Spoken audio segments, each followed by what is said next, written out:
Dans Star Wars 9, on découvre que l'intrigue des 9 volets de la saga ont tous été marqués par un seul homme terriblement puissant.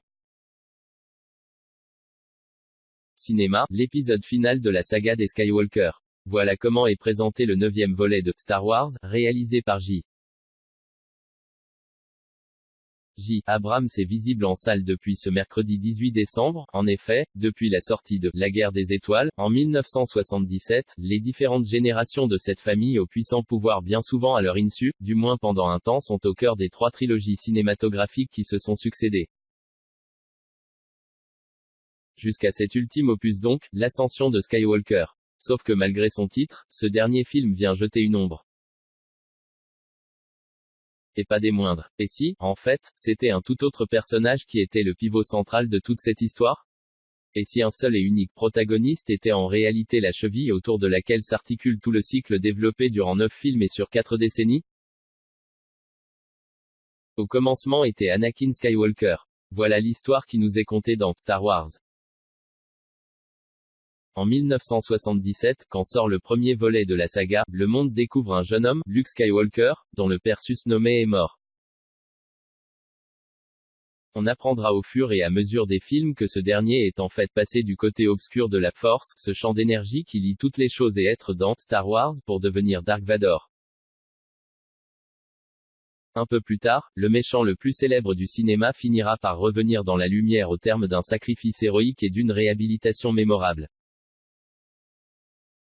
Puis au tournant du millénaire, on découvrira dans les préquels que ce fameux Anakin n'a pas non plus connu son père, et que c'est la peur immense de perdre l'amour de sa vie qui l'a brisé et qui l'a fait basculer, marquant pour toujours sa dynastie de son échec.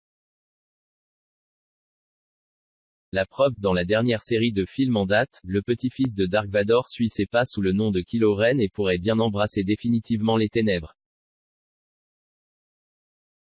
Sauf qu'au commencement n'était pas vraiment Anakin Skywalker.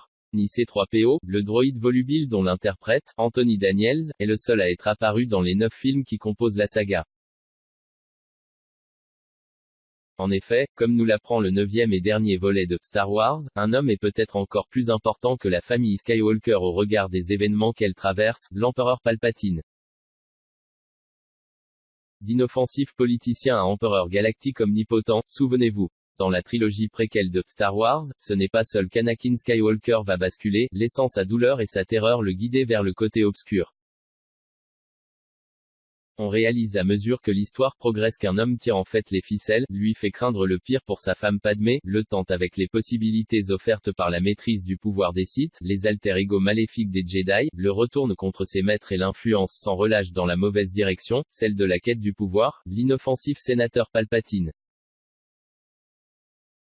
Au départ petit politicien évoluant dans l'ombre de la reine Amidala, incarnée par Nathalie Portman, celui-ci grimpe rapidement jusqu'à prendre la tête du Sénat galactique, la plus puissante des institutions.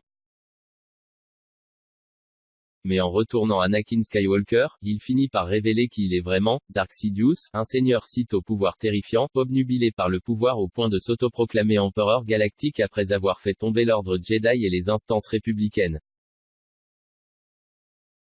Devenu dictateur tout-puissant, maîtrisant le côté obscur de la Force avec une puissance démesurée, manœuvrant le puissant Dark Vador pour faire régner la terreur dans l'univers et continuant de chercher désespérément à accroître son pouvoir, on le retrouve ensuite, si l'on parle de la chronologie narrative bien sûr, dans la trilogie des années 1970 et 1980. Tué par Anakin Skywalker, pas aussi simple, là, il fait tout son possible pour convaincre le jeune Luke Skywalker de céder à son tour au côté obscur, comme son père avant lui. Un moyen pour l'habile politicien et seigneur Sith, de priver les rebelles de leur meilleur atout tout en le mettant sous son joug avec l'objectif d'en faire le successeur de Dark Vador. Mais au terme d'une scène d'anthologie, ce dernier revient finalement à lui et sauve son fils tout en tuant l'empereur Palpatine en le jetant dans les entrailles de fer de l'étoile de la mort. Une renaissance éthique qui coûtera sa vie à Dark Vador redevenu simplement Anakin Skywalker. Dès lors, s'il a été tué, pourquoi se demander si Palpatine est en réalité le personnage le plus important de la saga des Skywalker, car c'est bien de cela qu'il s'agit ici? Eh bien parce que l'épisode X nous l'apprend, il n'est pas réellement mort au moment de la trahison de son élève Vador. En effet, dès les premières secondes de l'ascension de Skywalker, on entend la voix gutturale et bien connue des amateurs de Star Wars de l'Empereur. Alors que Kylo Ren, l'actuel représentant du côté obscur, avance avec précaution à l'intérieur d'un vaste cube sombre, les mots de Palpatine résonnent. Et très vite, on découvre cet homme que tous croyaient mort.